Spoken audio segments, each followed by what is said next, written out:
Olá, sejam bem-vindos mais uma vez. Graça, paz, saúde, alegria e prosperidade sobre sua vida, sua casa, da parte do Pai, do Filho e do Espírito Santo. Vamos continuar juntos, como família, como grupo, como canal, na leitura bíblica do Novo Testamento em ordem cronológica, do texto mais velho para o mais novo, versículo por versículo. Hoje nós estamos na carta aos Hebreus, capítulo 5, e nós temos muito para conversar e muito para aprender. Então se esforce mesmo para ir aprender, para crescer em Cristo. Tem que ter esse esforço da nossa parte, essa dedicação diária. Não se torne com o ouvido torpe, endurecido, tardio para ouvir, para escutar, para dar razão a Deus, não. Aproveite enquanto é tempo e cresça diante de Deus em conhecimento. Diz o texto no capítulo 5: porque todo sumo sacerdote, e você vai perceber que ele já apontou Jesus anteriormente como sumo sacerdote, né? Por onde nós podemos nos achegar a Deus. Então o sacerdote, ele fazia esse elo entre Deus e o homem. Ele falava de Deus para os homens e levava Deus aos homens. Então esse sacerdócio hoje ele é universal, mas o sumo perfeito é Jesus. Aqui, ó. Todo sumo sacerdote, sendo tomado entre os humanos, entre os homens, é constituído nas coisas concernentes a Deus, a favor dos homens. Tá vendo? Ele intercede pelos homens, ele coloca os homens diante de Deus, oferecendo tanto dons como sacrifícios pelos pecados. Então ele oferece tanto os dons quanto sacrifícios pelo pecado. E diz o texto, e ele é capaz de condoer-se dos ignorantes e dos que erram, pois também ele mesmo está rodeado de fraqueza. Então, na mente judaica, quando o judeu pensava com uma elevada concentração, ele já sabia no coração dele a diferença entre um pecado de ignorância e um pecado deliberado. E aqui, quando ele fala que o sacerdote é capaz de condoer-se, é justamente por isso. Ele é humano. Então ele sabe o que o outro está passando, porque ele também sente as mesmas coisas que o outro. Mas um pecado de ignorância para o judeu, e o texto base, são muitos do Velho Testamento, mas um texto chave do Velho Testamento está lá em Números 15, do 22 ao 31. Ó, todas as vezes que alguém pecar por ignorância, né, vai ser oferecido isso, isso e isso. E chegar à congregação, todo mundo saber, vai fazer uma expiação assim, assim, assim. O que era o pecado por ignorância? Era simplesmente o não conhecimento da lei? Não. Era aquele pecado que tomava conta da pessoa em um momento de fraqueza, de dor, em um momento de uma paixão forte. Isso era um pecado de ignorância. Era um momento em que a pessoa errava e se arrependia rapidamente e buscava o sacerdote. Porque o autor aqui vai falar muitas vezes, porque se pecarmos deliberadamente, por soberba, atrevidamente, como está lá em Hebreus 10, 26, vamos falar sobre isso lá na frente, porque se pecarmos deliberadamente, já não resta mais sacrifícios. E lá em Números vai estar dizendo, se alguém pecar deliberadamente, atrevidamente, por soberba, né, porque ele quis rebelar-se contra Deus, não tem jeito. Tal pessoa vai ser eliminada do meio do povo. Era assim que era, não tinha o sacrifício. Então o sacerdote, ele sabe também condoer-se. A palavra condoer-se aqui é metriopatein. A metriopateia no grego é aquele equilíbrio que gera vida.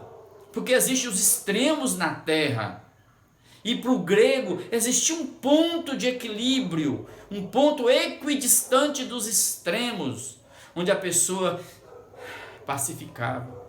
Então, o sacerdote que sabe condoer-se, ele que sabe ficar entre a tristeza excessiva e extravagante e ao mesmo tempo entre a indiferença absoluta de uma pessoa. Ele sabe condoer-se daquele que está excessivamente triste. E ele também sabe olhar aqui, sentir, pensar aquele que é indiferente, absoluto naquilo. O sacerdote humano, ele sabe fazer isso. Sim, amados, ele sabe. E por que ele sabe? Porque ele é humano como um de nós. Ele sentiu as dores nossas, né? E então ele é capaz de condoer-se dos ignorantes, pois ele mesmo é rodeado de fraquezas. Tanto que ele oferece sacrifícios pelos pecados dele e pelo do povo. E por esta razão, verso 3, ele deve oferecer sacrifícios pelos pecados, tanto do povo como de si mesmo. Está isso no verso 3. Então ele começa oferecendo pecados por si, depois pelos pecados do povo, a oferta do sacrifício. Verso 4. Ninguém, pois, toma essa honra para si mesmo, senão quando chamado por Deus, como aconteceu com Abraão. Ou seja, ninguém se declara sacerdote. Ninguém fala, eu sou sacerdote. Não é algo de si para si. É algo que é um chamado que ecoa no ser da pessoa. O cara que resolve servir por si mesmo, ele dá com os burros na água, vai dar o que está dando na terra. Bando de escândalos por aí que a gente fica assustado de tanta coisa louca que a gente escuta dentro do meio religioso. Porque cada um quer servir porque dá dinheiro, porque está desempregado, porque é bom, porque quer controlar, quer ter domínio. Não, amados. O pastor é homem como a gente, no meio da congregação, da comunhão, da comunidade.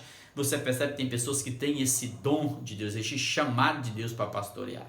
Tá bom? É isso. Então agora ele vai apresentar as características de Jesus, mostrar que Jesus cumpre isso. Olha aí, ó. Assim também Cristo a si mesmo não se glorificou para se tornar sumo sacerdote, mas o glorificou aquele que lhe disse, tu és meu filho, eu hoje te gerei, e como também está escrito em outro lugar, tu és sacerdote para sempre, segundo a ordem de Melquisedeque. Então o autor vai mostrar que Cristo, ele não se glorificou, ele se tornou sumo sacerdote porque ele quis ser sumo sacerdote, não, o Pai o enviou. E o Pai disse, tu és meu filho, eu hoje te gerei. Tu és meu filho amado em que minha alma tem prazer. Eu vou te glorificar entre os humanos. Então Cristo não tomou essa honra para si de si mesmo. Deus o glorificou. E mais ainda, por isso, ele se tornou sacerdote segundo a ordem de Melquisedeque. Essa história de Melquisedeque, a gente narra mais na frente no capítulo 7, que fala mais. Porque aqui é um dos pontos em que a igreja demora a perceber, demora a enxergar e continua sendo crianças na fé, porque não consegue discernir que Jesus está para além dos guetos, para além das religiões. Jesus não nasceu dentro de catolicismo, dentro de protestantismo, dentro de islamismo. Jesus não nasceu dentro disso, não. O sacerdócio de Melquisedeque não tem nem início nem fim de dias, ninguém sabe de onde ele vem, nem para onde ele vai. Do jeito que ele vem, ele vai. Deus é livre para atuar onde ele quiser. Isso é um ponto que tem que ser trabalhado e depois eu falo sobre isso. Então, Jesus, nos dias da sua carne, ou seja, quando entrou na terra, nos dias como homem, e aqui ele está se referindo mais especificamente já no seu ministério público, nos últimos 3 anos, nos dias da sua carne, tendo oferecido com forte clamor e lágrimas, e o que está na mente dele aqui é o Getsemane, aquele momento que antecede a cruz, um dia antes da morte, na quinta-feira, ele soa sangue, a angústia cresce dentro dele, o pavor toma conta e cresce algo forte dentro dele, como se fosse uma bola, um caroço grande que atravessa o peito dele, e ele ora, e ele ora, e ele ora, e nem Pedro, nem Tiago, nem João conseguem entender a dimensão da angústia e da dor que Jesus sentia naquele instante. E ele ora e clama, diz o texto, com forte clamor e lágrimas que se transformou em sangue, saía do seu suor. Ele ofereceu orações e súplicas a quem o podia livrar da morte, e tendo sido ouvido por causa da sua piedade. Ou seja, amados, aqui as pessoas pensam que Jesus orou pedindo de Deus para que livrasse da cruz. Deus, se possível, afasta de mim esse cálice. É como se Jesus dissesse assim, Deus, eu não quero ir para a cruz. É mentira, não é isso. Porque se Jesus tivesse pedido para livrá-lo da cruz, e o texto diz que ele foi ouvido, então ele não teria que ter morrido na cruz. Então o que Jesus clamou a Deus naquele instante e Deus o atendeu? Tendo sido ouvido por causa da sua piedade, da sua pureza, do seu clamor, da sua angústia, da sua dor que atravessava a alma, o peito dele. Ele pediu Jesus naquele instante foi para que na angústia dele, naquela hora H, no momento decisivo, ele não morresse antes da cruz. Ele queria chegar à cruz, ele foi espontaneamente à cruz. Ninguém me tira a vida, eu espontaneamente a dou. Ele só não queria, naquele momento de muita dor excessiva, ficar ali prostrado, morrer ali. Não, Deus, me livra daqui, não me deixe morrer aqui, eu quero completar a minha missão, eu quero ir com o meu propósito até o fim. Eu vim para salvar e eu vou salvar os homens, até o fim eu vou. E aqui eu faço uma colocação para mim e para você. Você também vai passar por momentos de angústia, de dor, de agonia, de pânico, de medo. Nessas horas que você viver isso, lembra de Jesus aqui no Getsemane e clame a Deus. E não se sucumba à depressão, à angústia, o pânico, não. Não se sucumba. Peça a Deus para te levantar disso. E deixe Deus ouvir o seu clamor. Porque o texto aqui, o sábio, o mestre, o rabino, o judeu, ele dizia, existem 3 formas de clamor. A oração, que é um silêncio. Sim, o clamor mesmo, que é em voz alta. E existe as lágrimas, que supera tudo. É por isso que Ana só chorava e gemia e Jesus a escutava. Amados. É isso que está acontecendo aqui. E verso 8, embora sendo filho, aprendeu a obediência pelas coisas que sofreu. Isso aqui é algo tremendo. Ele aprendeu a obediência pelas coisas que sofreu. Isso é importante. Aí mostra para mim que no sofrimento a gente cresce, a gente aprende, a gente evolui. Quando a vida da gente é tudo de mão beijada, a gente se torna um povo pastoso, sem ser, sem alma. É como está acontecendo com a geração de hoje, que tem tudo nas mãos e ninguém luta, ninguém persevera, ninguém confia, ninguém batalha, ninguém peleja. Não, está todo mundo recebendo tudo nas mãos. Não, amados, não é assim. Jesus aprendeu a obediência pelas coisas que sofreu. Então, mesmo no sofrimento, eu obedeço a Deus, eu não murmuro, eu não reclamo, eu não trato com rebeldia Deus. Eu falo, Deus, eu não entendo, mas o Senhor sabe por mim, eu não vejo o Senhor ver por mim, então me livra aqui, ainda que eu não consiga explicar o que está acontecendo comigo, mas eu confio no Senhor e persevere.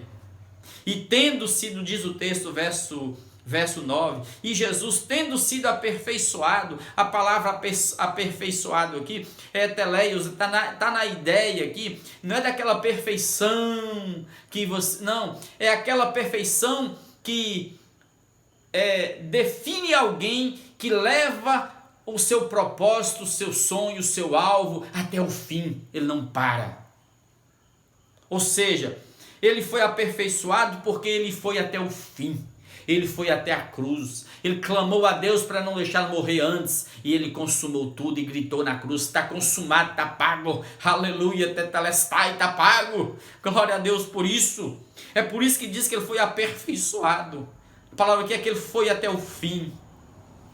Sim, amados, tornou-se então agora o autor da salvação eterna para todos que lhe obedecem. Louvado, bendito seja o Senhor. Ele se tornou o autor da salvação eterna. A salvação então é eterna, para longe de qualquer discussão teológica. O autor não está nem pensando nisso.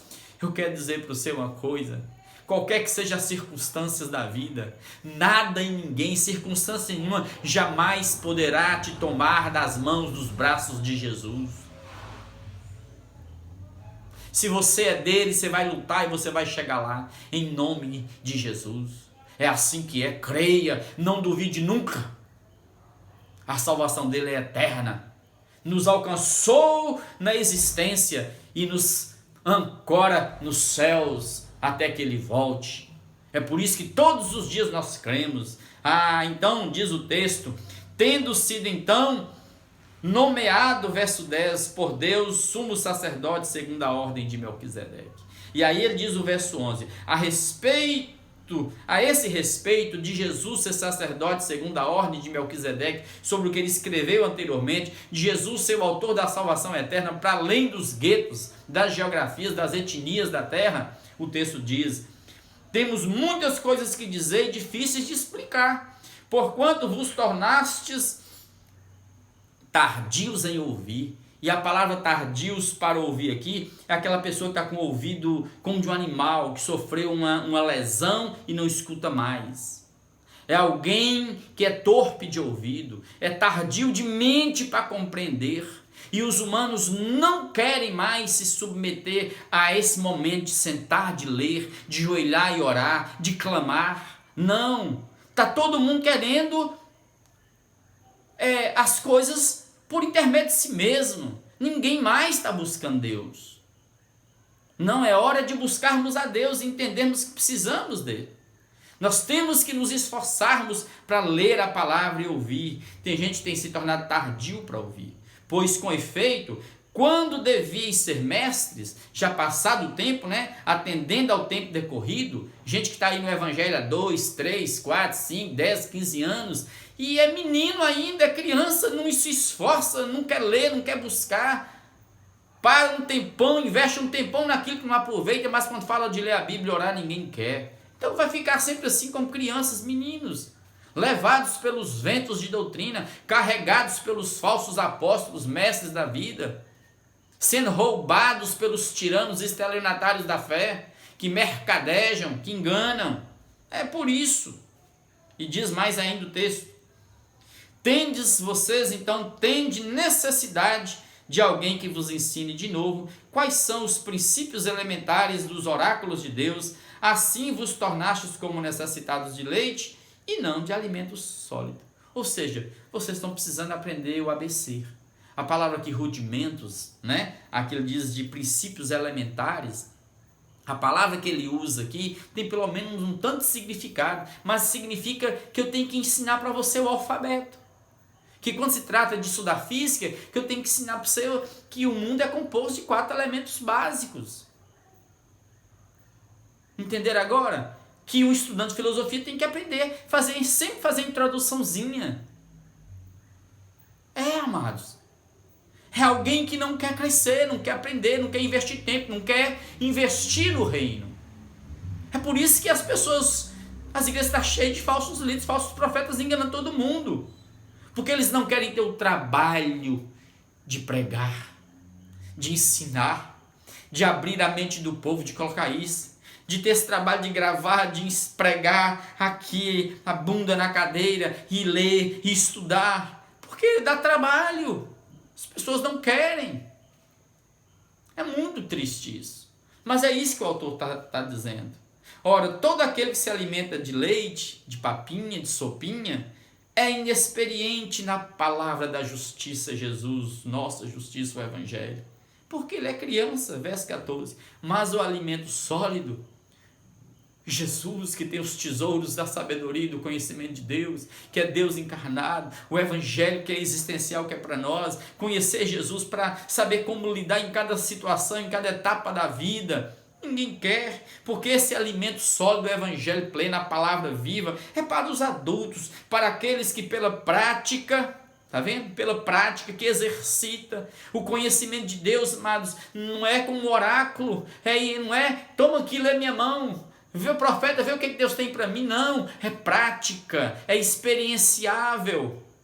Eu vou experimentando e vou buscando, pela prática, tem as suas faculdades mentais exercitadas para discernir não somente o bem, mas também o mal. São pessoas que já passaram da meninice, da criancice, da infantilidade, do ABC. São pessoas que já olham e falam assim: aquilo ali tem cara de mal, sai fora. Aquilo ali é bem, carrego bem, eu vou por aqui. Porque na terra, se você não conhece Jesus, se você não tem o Cristo de Jesus, você fica com dificuldade para discernir entre o bem e o mal. E hoje as coisas estão muito próximas. Então tem coisas que eticamente são errados, mas legalmente são válidos. Então você tem que saber discernir o que no fundo gera bem e gera mal. E só em Jesus eu consigo fazer isso. Vamos orar, amados? E lembre, Não existe dor que você tenha, que o humano tenha, que Jesus não passou por ela. Então coloque a sua dor, angústia agora no altar de Jesus, o nosso grande sumo sacerdote. E por meio de Jesus, mais uma vez, entre na presença de Deus e clame. Onde você estiver. Importante não é a posição, sentado, deitado, ajoelhado. Não. É a alma dobrada diante de Deus. É isso que Deus enxerga. O âmbito do seu coração, a sinceridade do seu coração. Deus, obrigado por estarmos aqui. Obrigado porque nós podemos, nesses momentos de crise, de dor, de angústia na terra, nós podemos clamar àquele que está sentado no trono. Aquele que vive porque ressuscitou e intercede por nós. Porque deixou em nós o Espírito, que escuta o gemido da nossa alma. E ainda que nós não tenhamos palavras para expressar diante de Ti, o Teu Espírito tira de dentro de nós esse clamor que nós não conseguimos expressar com palavras e leva ao Senhor. Então, em nome de Jesus, escuta o clamor da terra, escuta o clamor do Brasil, de homens e mulheres, jovens e crianças que estão gemendo debaixo da pandemia, pela ignorância de muitos. Oh Deus, tem misericórdia de nós, socorre a nossa nação, nossos líderes, dê-nos líderes, homens e mulheres que temam o Senhor, que tenham equilíbrio, Pai, na terra. Livra-nos desses extremos malignos e perversos que politizam e que degradam um com o outro, Pai, que destroem um ao outro, Pai. Tem misericórdia, leva-nos ao equilíbrio. Sim, Pai. Guarda a nossa nação, guarda o nosso estado de Minas Gerais, guarda aqui a nossa cidade, o nosso vale, guarda, Pai, guarda o nosso prefeito Ademir, guarda os prefeitos do Brasil, ajude-os a tomar as decisões certas e guarda aquele que nesse instante, Pai, está gemendo porque tem fome, porque não sabe o que dará para os filhos amanhã. Tem misericórdia. Então levanta-nos como povo do Senhor, não para discutirmos se abrimos templos ou não, mas para sairmos pelas ruas, Pai, de forma, oh Deus, de forma, Pai, equilibrada, Senhor, ajudando, cuidando dos que estão famintos. Tem misericórdia da igreja do Senhor. Ajude a se levantar em favor dos necessitados, do pobre, daquele que não tem, Pai, o azeite na panela, oh Deus, que não tem a farinha ali, Pai. Tem misericórdia. Cuida. E cuida agora de cada um que está gemendo dentro do coração, da alma angustiada, cheio de dor, de medo, de pânico. Guarda-nos. Guarda cada um que está conosco nesse canal. Cada um dos inscritos que estão aqui, eu quero depositar cada um no Teu altar e te pedir, não para a glória nossa, levanta outros muitos com fome e sede da Tua palavra nesses dias. Gente, Pai, que mesmo, Pai, sofrendo, dobram os joelhos, Pai, mesmo contra a inclinação da carne, se dobram e se rendem a Ti em oração, em clamores.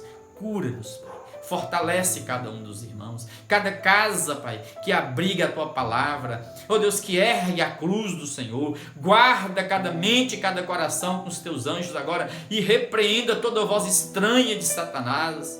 Repreenda toda seta maligna do diabo contra essas mentes e contra essas casas, em nome de Jesus, e destrua todo espírito de morte, de enfermidade, de doença, de peste. Guarda e farta aquele que está agora clamando por trabalho, por emprego, aquele que está sem saber como decidir, o que fazer, como fazer.